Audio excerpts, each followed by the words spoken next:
વૈજ્ઞાનિક કારણ આપીને સમજાવો કે ખોરાકને ખૂબ ચાવીને ખાવો જોઈએ. ખોરાકને ખૂબ ચાવીને ખાવો જોઈએ તો કેમ ચાવીને ખાવો જોઈએ? એમને એમ ઘરી જ ના ચાલે.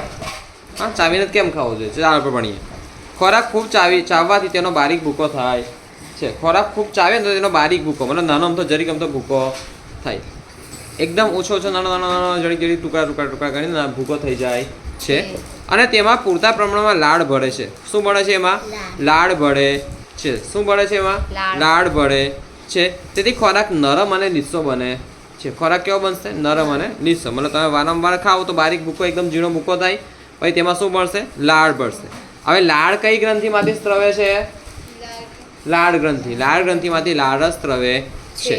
લાળમાં રહેલો ટાયલિન ઉત્સેચક. હવે લાળમાં કયો ઉત્સેચક રહેલો છે? ટાયલિન. કયો? ટાયલિન. કયો ઉત્સેચક? ટાયલિન. ખોરાકમાંના સ્ટાર્ચનું સાકર અથવા શર્કરામાં રૂપાંતર કરે છે. ખોરાકમાંના સ્ટાર્ચનું શામાં રૂપાંતર કરે? સાકર અથવા શર્કરામાં રૂપાંતર કરે છે. વળી ખૂબ ચાવેલો ખોરાક જઠરમાં અને નાના આંતરડામાં જલ્દી પચે. મતલબ તમે ચાવીને ખાઓ તો તે ખોરાક નાના આંતરડામાં અને જઠરમાં અને નાના આંતરડામાં જલ્દી પચે છે. આમ ખોરાકનું પાચન સરળતાથી થાય તે માટે ખોરાકને ખૂબ ચાવીને ખાવો જોઈએ. મતલબ તમે પહેલેથી તમારા યાંત્રિક ક્રિયા, મતલબ દાંત વડે ચાવવાની ક્રિયા થઈ ગઈ પહેલેથી તમારે, બરાબર છે? જો એ ક્રિયા તમે પહેલેથી કરી, સરસ મજાના નાના ટુકડા કર્યા, તો ધીરે ધીરે અન્નનળી મારફતે ધીરે ધીરે જઠરમાં જશે ખોરાક. હા ને, ખોરાકમાં જશે, મતલબ જઠરમાં જશે ખોરાક, અને ત્યાર પછી તેને ત્યાં પાચન માટેની ક્રિયા, તેમાં નાના આંતરડા પાચનની ક્રિયા સરળ બને છે, એકદમ ઇઝી થઈ જશે. એટલે તમારા આંતરિક અંગોએ, જેમ કે જઠર છે, નાનું આંતરડું છે, એ લોકોએ વધારે કામ કરવું પડે નહીં. ફરીથી કહે કે ખોરાક ખૂબ ચાવવાથી તેનો બારીક ભૂકો ઝીણો ભૂકો થાય છે અને તેમાં પૂરતા પ્રમાણમાં લાળ ભળે છે. તેથી ખોરાક નરમ અને લીસો બને છે. લીસો એટલા માટે બને કે ઝડપથી અન્નળીથી ઓગળી જાય, બરાબર ને? જો એ લીસો ના ખરબચ હોય તો ઓગળતા વાર લાગે. બરાબર, ખોરાક લીસો બને સરળતાથી અંદરથી ગળી જાય, બરાબર ને? પછી આગળ દેખીએ કે લાળમાં રહેલો ટાયલિન. લાળમાં કયો ઉત્સેચક રહેલો છે? ટાયલિન ઉત્સેચક ખોરાકમાંના સ્ટાર્ચનું સાકર અથવા શર્કરામાં રૂપાંતર કરે છે.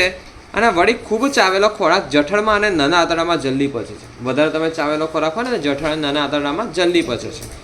આમ ખોરાકનું પાચન સરળતાથી થાય તે માટે ખોરાકને ખૂબ ચાવીને ખાવો જોઈએ. આ પહેલો સવાલ છે. હવે બીજું વૈજ્ઞાનિક કારણ કે રોટલો વધુ ચાવવાથી મીઠો લાગે છે. રોટલો તમે જેમ ચાશો ને તો મીઠો લાગે છે. કેમ? તો દેખીએ આપણે કે રોટલામાં સ્ટાર્ચ કાર્બોદિક ઘટક છે. કયું ઘટક છે? સ્ટાર્ચ મતલબ કાર્બોદિક ઘટક છે. અને રોટલો વધુ ચાવવાથી તેમાં લાળ યોગ્ય પ્રમાણમાં ભળે છે. તમે જેમ જેમ ચાવશો ને તેમ લાળ રસ વધારે થશે, બરાબર છે? ચાલો.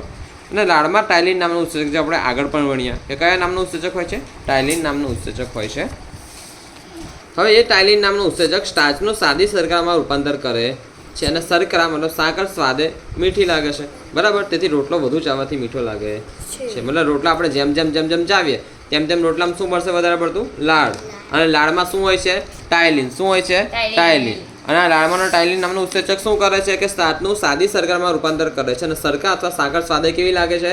મીઠી લાગે છે. તેથી રોટલો વધુ ચાવવાથી મીઠો લાગે છે. થઈ ગયું સિમ્પલ. તફાવતના બે મુદ્દા આપો, નાનું આંતરડું અને મોટું આંતરડું. તો કે નાનું આંતરડું, બકા આ સિમ્પલ આપણે બધું ભણી ગયા છે એટલે તમારે રિવિઝન થાય છે. હા, એટલે ઉપર સમજાવું છું, પણ સરસ રીતે મગજમાં તમે ઉતારજો, બરાબર છે? અને મેં ટ્રાય પણ કરું છું આ મેક્સિમમ, કેમ કે પહેલાં આખું ભણાવી ગયું છે ચેપ્ટર. નાનું આંતરડું, મોટું આંતરડું. પહેલાં આપણે આના મુદ્દા દેખીએ કે મોટા આંતરડા કરતાં વધારે લાંબુ હોય છે. કેમ? તો કે તેની મિલકત 7.5 હોય છે. પછી તેમાં ખોરાકનું પાચન અને શોષણ થાય છે અને તેમાં પાચક રસ ઉત્પન્ન થાય છે. મોટું આંતરડું દેખીએ કે નાના આંતરડા કરતાં ટૂંકું છે પણ પહોળું પણ એટલું છે ને. પહોળું નાના આંતરડા કરતાં વધુ પહોળું છે પણ ટૂંકું છે. મોટા આંતરડામાં ફક્ત પાણી અને ક્ષારનું શોષણ થાય છે ને મોટા આંતરડામાં કોઈ પાચક રસ ઉત્પન્ન થતો નથી. હવે તફાવત કરીએ, ચાલો ડિફરન્સીસ કરીએ. તે નાનું આંતરડું મોટા આંતરડા કરતાં વધારે લાંબુ છે. મતલબ આ તમે તે બોલો ને તેની કરતાં તમે તફાવત યાદ રાખતી વખતે શું બોલતો છો? નાનું આંતરડું જ બોલજો. આમાં તમે તે બોલો ને તો તેની જગ્યાએ મોટું આંતરડું જ બોલજો. કેમ? તો કે તમે બોલશો જ ખરા કે તે મોટા, તે આની કરતાં આમ ને તેમ, યાદ નહીં રહે તમને. એના કરતાં સિમ્પલી બકા તેની જગ્યાએ તમે અહીં બોલો મોટું આંતરડું, અહીં બોલો નાનું આંતરડું.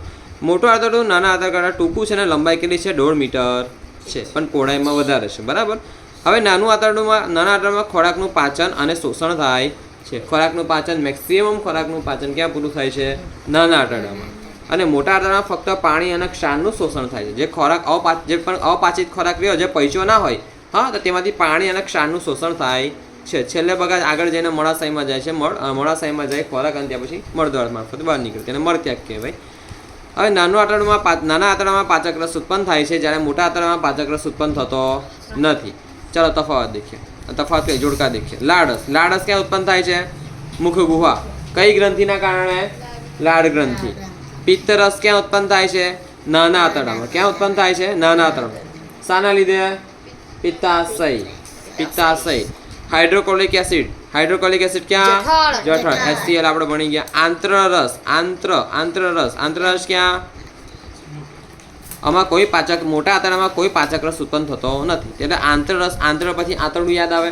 હા, જો મોટા આંતરડામાં કોઈ પાચક રસ ઉત્પન્ન થાય જ ના તો પછી સિમ્પલ નાનો આંતરડું જવાબ હશે એનો. બરાબર છે. હા, હવે આપણે ભણીશું કે જઠરમાં થતી પાચન ક્રિયા. ઓકે.